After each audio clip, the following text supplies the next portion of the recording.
Right now on Face the State, back-to-back political conventions, Biden and Trump. Also violence in American cities. Could it come here? Plus, the battle over Eversource. We'll talk with Senator Richard Blumenthal about all of that and more. Plus, two big names in Connecticut media are moving on. We'll talk with Angela Dias of WTIC Radio and Dave Owens, formerly of the Hartford Courant. And our feature on Black-owned businesses continues with the proprietors of Birkin's Blend Coffee, Doug Barber and Andrea Hawkins. It's all straight ahead this Sunday, August 30th, 2020. From Eyewitness News, Connecticut's most watched local political program, this is Face the State.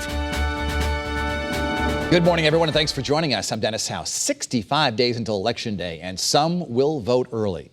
Trump versus Biden. We begin today with Senator Richard Blumenthal to talk about the conventions, the demonstrations, Eversource, the post office, and much more. Senator, good to see you. Thanks for being with us. Thanks for having me, Dennis. Great to be with you. So if you have a voter on the fence right now who says, I'm leaning toward Trump because I voted for him last time, my 401 is bigger than it used to be, how do you persuade them, in your judgment, to vote against him and for Biden instead? First, simply believe your eyes and listen to what's happening to Connecticut and to the country in the midst of this economic crisis and healthcare emergency, which has been, if anything, aggravated by this president. Do you want 4 more years of Donald Trump? And I think most folks in Connecticut, certainly, and around the country will conclude we need a change with a more empathetic and caring and more effective, science respectful president who can really deal with the epidemic, the pandemic, as well as our deepening economic crisis on the verge of a humanitarian catastrophe. There's a belief out there among some people that Democrats aren't being tough enough on the violent demonstrations that are taking place in cities across the country. Kenosha, Wisconsin, Portland, Oregon, even in New York City, there's been some looting. You're a former law enforcement man. What would you tell people in terms of why we're not seeing the Democrats be more forceful against the people who are doing this? I think that Democrats are forceful. My own career in law enforcement as United States Attorney in Connecticut for 4.5 years, the chief federal prosecutor, and then Attorney General for 20 years, convinces me that law enforcement is absolutely necessary. We should support our police, fund them adequately, and endorse efforts to crack down on dangerous crime that spreads opioid abuse and exploitation of consumer scams, but also violence in our streets, which is abhorrent and unacceptable. I think both parties should come down very strenuously and vigorously against any kind of criminal conduct. Should the president send in the National Guard to some of these cities? The National Guard should be reserved as a last resort when local or state police cannot adequately guarantee preservation of rights. It's been done very exceptionally in this country. For example, in the civil rights crisis at Little Rock in the South. But I've advocated actually legislation that would require the president to come to Congress to be accountable to the people whenever he uses our military in any way against American citizens. I think there ought to be strict accountability, and only as a last resort should any thought be given to using the National Guard. But ultimately, law and order has to be preserved in this country. I want to shift to Eversource a little bit. And right now, there are still people across Connecticut cleaning up messes in their yards and having their homes repaired, and they're dealing with these big bills from Eversource. You sat across from Jim Judge when you asked him to resign. We've invited him on Face the State. They've declined our invitations. What did he say to you when you said, I'd like you to resign? What he said to me in response to my saying he should resign came after I also urged that Eversource make refunds and reimbursements to people. There have been tremendous losses on the part of small businesses and households as a result of the abject failure of Eversource to respond properly. Not only refunds and reimbursements, but also a shakeup in management, changing management at Eversource, including his resignation, but also more fundamentally, breaking up the company so that it is smaller, smarter, more responsive.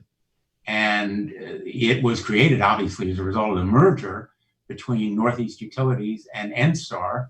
Now it's based really essentially in Massachusetts, but we need also to link profits, that is rate of return, to performance and executive compensation to how the company delivers its product, the quality of service. So guaranteed rates of return should go. Breakup of the company should be considered. I still think Jim Judge should resign, and his response to me was essentially to decline every one of these suggestions or requests. As a U.S. Senator, what can you do to perhaps force him to step down or to force the breakup of the company? First of all, I'm advocating, as I did earlier this week before the Public Utility Regulatory Authority, as a public official as well as a customer, I have a right to express my view about the fundamental, bold and big action that we should take. Second, the Federal Energy Regulatory Commission is also in need of reform, and I'm going to be proposing measures that would, in effect, make regulatory action at the federal level more consumer protection friendly. And finally, I think that I can urge my colleagues in the state legislature to take action, because that's ultimately where the power is. Remember, Dennis, that these companies, United Illuminating and Eversource, are state chartered franchises. They are given the monopoly power that they have by virtue of legislation. The legislature giveth, it can take it away, and it should take action here to make consumer protection and the people a priority ahead of profits. I want to get your brief view of the debate over the post office between the president and lawmakers. What do you have to say about that? The post office, really, first of all, I want to salute the very, very courageous and hardworking postal employees, like the linesmen and the crews of Eversource, who have been out there really doing the work. My criticism is of top management at both entities. And so far as the Postal Service is concerned, I also have urged fundamental reform there in putting back the machines that have been eliminated, the collection boxes, as well as the sorting machines, restoring overtime, other kinds of action to, in effect, reverse the cuts, downsizing, delays that have resulted from this Postmaster General. I know that you love being a U.S. Senator. You've told me that many times. But if there is to be a President Biden in January and he came to you and said, Dick Blumenthal, I'd like you to be my Attorney General, would you consider it? I certainly consider any request from the President of the United States. I love the job I have now. And frankly, I want to tell you, Dennis, that one of the high points of my recent experience in this job was going around the state of Connecticut after the storm, seeing how courageously the people of Connecticut came together, going to demonstrations. By the way, we're very fortunate here in Connecticut. The demonstrations here, and I've been to about 20 of them, have been peaceful, led by young people demanding justice. And I'm going to be fighting for racial justice and equity when it comes to policing, but also education, where quality of schools still depends on zip code, and housing, where there's still redlining, and frankly, healthcare, where the disparity in this pandemic has fallen unfairly on communities of color. So I'm really inspired by the job I have now. I love it. I hope to continue it.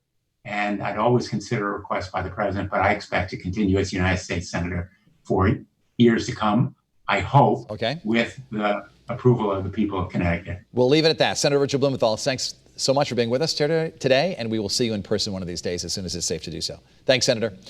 In a moment, local media legends saying goodbye, and I invite you to watch past editions of Face the State on our YouTube channel or on our app.